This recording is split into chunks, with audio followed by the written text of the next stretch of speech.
Olá pessoal, estamos gravando mais uma aula para vocês acompanharem nesse período de pandemia, nesse período de dúvida e de dificuldade.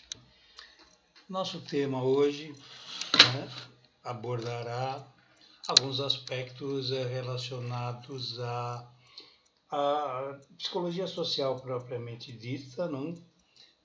O surgimento e até o presente momento qual é a contribuição, o que a psicologia social tem oferecido para a gente poder compreender o comportamento humano dentro de uma sociedade, ou seja, como o indivíduo se comporta diante das transformações, diante de tantas mudanças e inclusive em função de uma globalização muito intensa.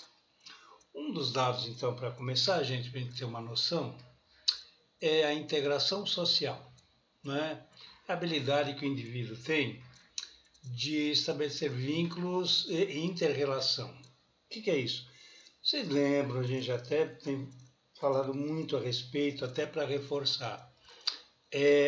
Uma sociedade só existe, uma sociedade só se solidifica quando há uma integração dos seus participantes, quando há uma intenção dos seus habitantes da cidade, dos seus cidadãos, de aceitar as regras, os valores ali existentes, né?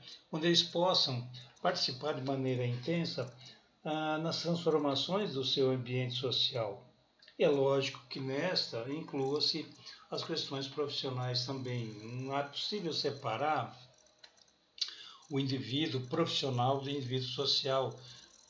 Há um pertencimento geral de que, independente da atividade do indivíduo, independente das ações desse indivíduo, ele pertence, ele está vinculado a essa integração social e sujeito às sanções, sujeito às obrigações e os deveres de uma sociedade em franco desenvolvimento e estruturada.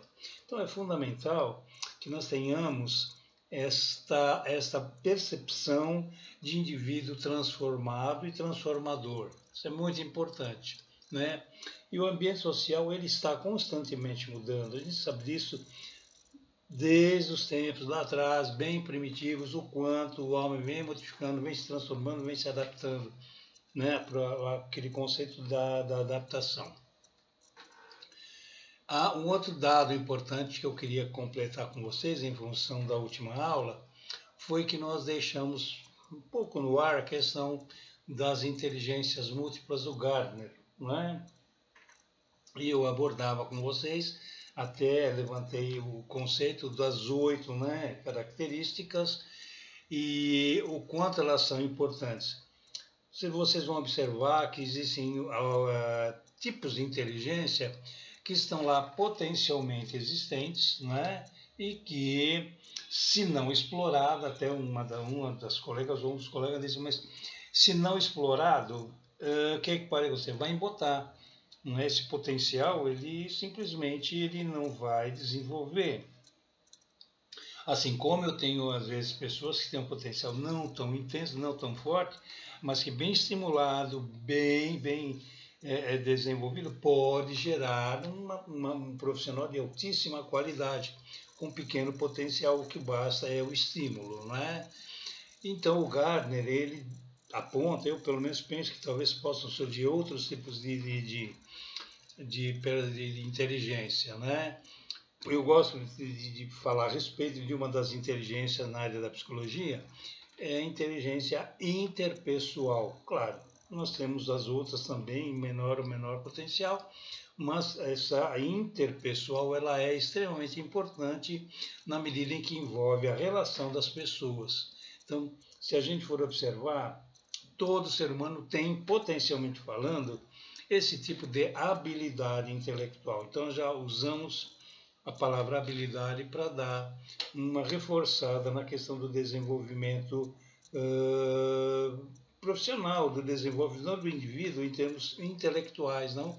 Então, o indivíduo pode se tornar médico, pode se tornar um odontólogo, pode se tornar um psicólogo, um enfermeiro, profissionalmente falando, pode se tornar um profissional muito qualificado, utilizando para tanto sua inteligência quanto às relações interpessoais, né? E é isso que a ideia da inteligência propicia, que o indivíduo possa perceber-se, identificar e explorar esse potencial e, ao mesmo tempo, numa sociedade saudável, identificar que esse indivíduo tem esse potencial. A crítica que eu faço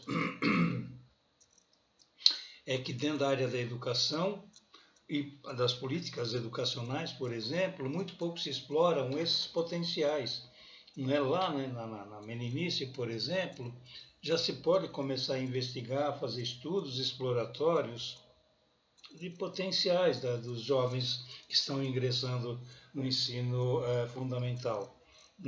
Não é já identificar, potencialmente falando, algum tipo de profissão, mas verificar tendências do aluno, os gostos que ele manifesta, que é um período muito interessante, porque a criança não tem nenhuma censura. Ele aponta, ele direciona os gostos para uma leitura, para uma área mais exata, numa área mais social. É só investigar que a gente começa a perceber, e aí sim, a partir dessa percepção, começar a direcionar os jovenzinhos, e aí quando chegar numa vida mais adulta, já numa escolha profissional, direcionar a sua profissão com a sua capacidade e habilidade de inteligência. Pelo menos penso eu dessa forma. Em termos de, mudando um pouco agora, nós temos que pensar na questão da psicologia social propriamente dita. Então, historicamente falando, a gente abordou até, a psicologia social é, na verdade, um subproduto da sociologia. Legal? Pelo menos é o que alguns autores acreditam. E pensando nisso, a gente aponta que, se é um subproduto, ela já é um pouco mais antiga do que a gente possa imaginar com o surgimento da psicologia, e a psicologia social efetivamente surge basicamente no século XX. Na verdade, Auguste Comte, filósofo francês, ele já, e seus colaboradores, evidente, já manifestava um tipo de pensamento sobre o comportamento das pessoas, não? As mudanças do modelo social, os acontecimentos que estavam ocorrendo principalmente na Europa, direcionavam que nós tínhamos um movimento muito intenso socialmente falando e que iria culminar, por exemplo, com a queda da monarquia, a queda de um modelo social centrado nas mãos de poucos, que era o caso dos monarcas e da classe aristocrática.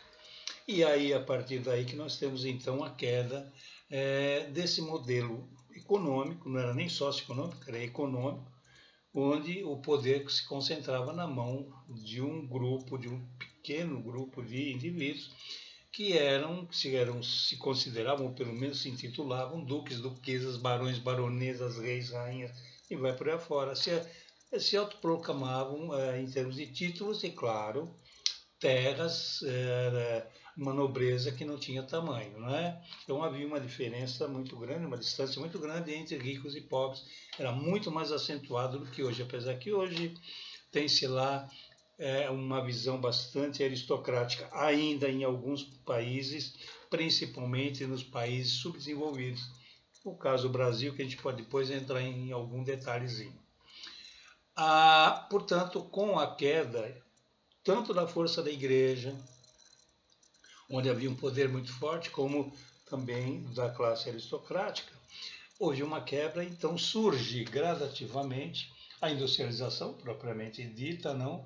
O modelo que era então um modelo muito mais feudal, né?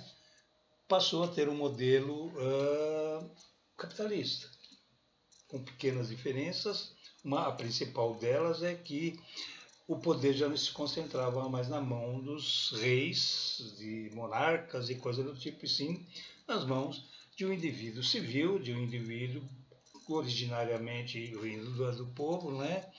e que mudavam as estruturas sociais em termos de escolha. Então nós já tínhamos uma classe burguesa emergente de algum tempo e que ela culmina realmente com as pressões sociais. Não é? Isso com 100 anos depois, um pouco mais, claro, a coisa é mais demorada, porque os movimentos iriam acontecendo, a coisa não era da noite para o dia, né? Esses movimentos iam se modificando, o pessoal da zona rural começava a vir para os centros urbanos, os chamados as vilas, não? Ou seja, o poder já saía, não tinha, o povo vinha do campo para a cidade e ali eles começavam a desenvolver toda uma questão social, né? A necessidade de atendimento às suas necessidades, os atritos, as buscas, enfim, havia todo um movimento que permitisse que mudanças fossem acontecendo no contexto social. Os valores iriam sendo mudados, normas, padrões de comportamento, regras, tudo isso ia gradativamente se modificando, se modificando e se adaptando até que, digamos, houve uma maior definição, né? Então eu já tinha o Estado um pouco mais definido, né? O Estado que eu digo é uma estrutura onde nós temos lá os representantes do povo ocupando determinados papéis, criando regras, normas, leis, né, para que a coisa fosse bem organizada. Então, quanto mais estruturado aquele governo, melhores eram as condições sociais. Pelo menos na teoria funcionava muito bem, né? E é claro que o mundo vai se transformando cada vez mais globalizado, porque já temos outro modelo econômico, né, que era um modelo capitalista, onde as transações, os produtos passavam a ser mais comercializados, né? O mundo, já demograficamente falando, já está muito, muito crescido. Já temos tecnologia, querendo ou não se compara a tecnologia do século XVIII e XIX, não se compara com hoje, mas um navio um pouco mais potente, por exemplo, a vapor, já era uma tecnologia se comparado com a questão das naus a vela, por exemplo. Então nós já tínhamos uma tecnologia que pôde integrar mais o mundo aí, né? E é lógico que nós começamos a ter troca de poderes governamentais, e nós temos lá, por volta de 1914, né, a nossa primeira e gloriosa Guerra Mundial. Primeira Guerra Mundial. Que, guardadas as devidas proporções, fez com que muitas pessoas pensassem a respeito da morte pela primeira vez. Começaram a dar um certo valor às pessoas. O porquê da guerra, os questionamentos, até então havia uma ignorância total. O negócio era conquistar de qualquer maneira. Hoje a percepção no mundo mais moderno, século XX, mundo mais moderno, a visão que se tem socialmente falando é que a guerra é inócua, a guerra não pode acontecer. Mas aconteceu e fez com que muitas pesquisas passassem a ser melhor desenvolvidas. E o curioso é que em 1895, repetindo, 1895, Gustave Le Bon, que a gente já tinha abordado essa questão, lança um livro chamado Psicologia da Multidão, que dá uma ideia, ou pelo menos ele aponta, que o movimento de massa humana, por exemplo, tem uma força muito grande, tem um poder muito grande, e que pode causar transformações, não? Então eu tenho uma ideia, né, através de estudos, evidentemente, e eram estudos, creio eu, aqui pode ser uma inferência minha, pelo que eu entendi, não eram tão cientificamente muito bem definidos, tinha muito mais uma base empírica, né, para entender esses movimentos sociais aí, mesmo porque em 1895 havia muito movimento, muito burburinho, muita coisa a ser definida, nós tínhamos uma ciência chamada psicologia vindo com muita força, questionando questões de ordem social, a questão do comportamento humano. Nós tínhamos também um Freud querendo apresentar valores diferentes do comportamento humano, o conceito de consciente, inconsciente, enfim, muita mudança em termos de compreensão do comportamento humano. E eu creio que esse autor, Gustave Le Bon, também tenta, dentro de um contexto mais social, propor alguma mudança e principalmente a forma como esses movimentos influenciavam entre si, ou seja, havia uma reciprocidade de influência, não? Creio que a coisa mais ou menos funcionava dessa forma. Na Segunda Guerra Mundial, a quem se interessa, claro, eu recomendo dar uma pesquisada na obra do Le Bon. Seria muito interessante, pelo menos dar uma passada de olhos, como dizia um professor meu de literatura. Voltando à Segunda Guerra Mundial, né, assim que ela termina, lá por volta de 1920, onde a coisa já se acalma, já os bombardeios, a guerra em si já está terminada, se senta para negociações, aquele negócio todo, e um grupo de pesquisadores, ou os primeiros estudos, aí sim, com embasamento científico e sistemático, ou seja, se senta, se planeja, se discute, se define como fazer uma pesquisa social em consequência da guerra, claro, em consequência da migração, né? Outra coisa muito importante foi que o próprio mundo, com a modernidade, com a tecnologia, o mundo começa a ter uma migração muito forte, eram pessoas saindo de um país para o outro. Ao final da Primeira Guerra, com certeza, uma Europa destruída, uma Europa em frangalhos, não? Muitas famílias deixavam a Europa e saíam principalmente para América do Sul, América Central, América do Norte, ou seja, nas Américas. Muito mais, creio eu, né, para as Américas do Sul e Central, haja vista que nós sabemos o quanto o nosso país, o Brasil, por exemplo, tem ainda uma população muito misturada, né, miscigenada, e ela é bem distribuída, só para dar um ilustrado o quanto a pesquisa é fundamental, em que nós temos no Sul povos europeus, não? Muito mais intensos em função do clima, em função de uma série de situações. Nós temos povos ou migrantes europeus vindos e se instalando de São Paulo, basicamente, para o sul, né? Para cima, não houve tanta entrada de europeus, por exemplo, ou de imigrantes oriundos de outros países, né? Então nós temos aí, o exemplo do Brasil é a chegada de muita gente no pós-guerra, em busca de novas possibilidades. O Brasil era um país visto como uma grande oportunidade, era uma república recente, então havia umas oportunidades aí, né? Quando a gente fala de grandes migrações, em busca de novas oportunidades, um novo mundo, é o que eu disse. Por exemplo, nós temos os japoneses, que vieram muitos japoneses vieram no Brasil, trouxeram a chamada tecnologia oriental. Nós temos os italianos que vieram mais intensamente, nós temos no sul, nós temos os alemães, né, em Santa Catarina principalmente, por causa da guerra, efetivamente, senão eles teriam ficado na terra deles. E é claro que eles trazem a identidade cultural deles, eles trazem todo uma base social originária da Europa, que aliás é uma base antiga, uma base muito sólida em termos culturais, né?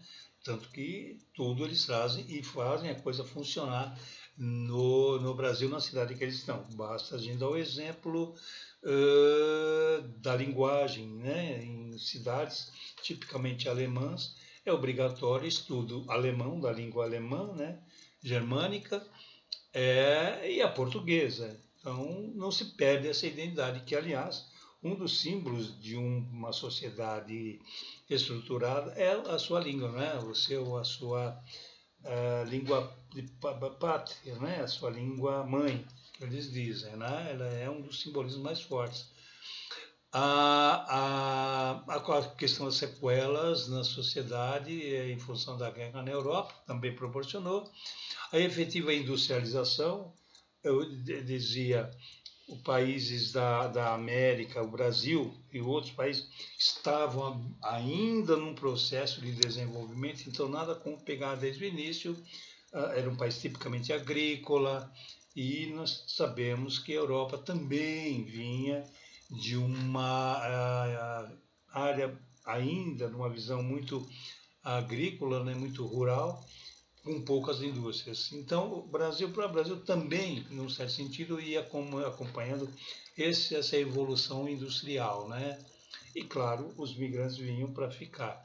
Vieram algumas pessoas ricas, né? Basta exemplificar Francisco Matarazzo, para ilustrar São Paulo, o quanto contribuiu no começo do século, lá no pós-guerra, o quanto contribuiu para algumas indústrias aqui em São Paulo, por exemplo, que vai de encontro ao que a gente abordou do êxodo rural, que foi muito intenso também no Brasil. Além da chegada dos migrantes, né, nós tivemos todo um movimento migratório no próprio Brasil, no interior do Brasil, ou seja, o pessoal vindo do interior para as grandes capitais, já visto que a gente abordou na questão dos anos 50.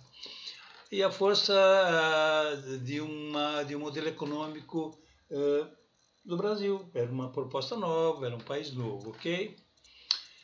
Isso nós temos na página 25, uma boa ideia do nosso conteúdo aqui. Dimensões da psicologia social. É muito importante que daqui nós vamos começar a estudar efetivamente a psicologia social. Então vamos lá. Campo de ação bastante amplo. Pesquisas, ações comunitárias, área da educação. Nós temos a psicologia social, ela pode abordar uma série de sub-áreas, vamos dizer assim, que pode atuar. Atuação com o aqui e agora, isso é muito importante no processo corretivo e preventivo. Claro que a gente atua com o histórico, mas principalmente o que se pode fazer agora. Então, a psicologia social, ela não vai se basear somente em história, vai se basear no meu momento, na fotografia do momento, que instantâneo eu tenho para poder agir. E a construção social, né, que é da página 26 a 27, que é a formação social do cidadão.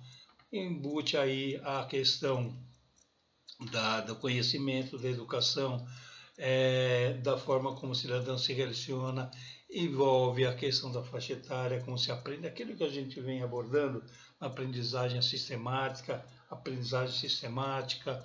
psicologia tem, ou pelo menos dá uma contribuição muito forte nesse sentido.